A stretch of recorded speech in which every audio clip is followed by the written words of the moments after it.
আমি কার কাছে গিয়া জিগামু, সে দুঃখ দেয় কেন?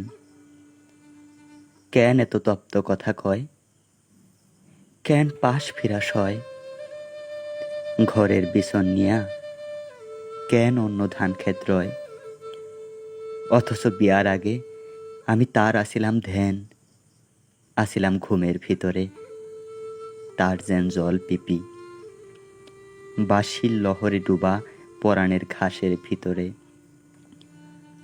এখন শুকনা পাতা উঠানের পরে খেলা করে, এখন সংসার ভরা ইন্দুরের বড় বড় ঢিপি। মানুষ এমন ভাবে বদলায়া যায়, কেন যায়? পূর্ণিমার চান হয় আমাবস্যা কিভাবে আবার? সাদের পিনিস কেন রংচটা রোদ্দুরে শুকায়? সিন্দুর মতির মেলা হয় কেন বিরান পাথার? মানুষ এমন তয় একবার পাইবার পর নিতান্ত মাটির মনে হয় তার সোনার মোহর।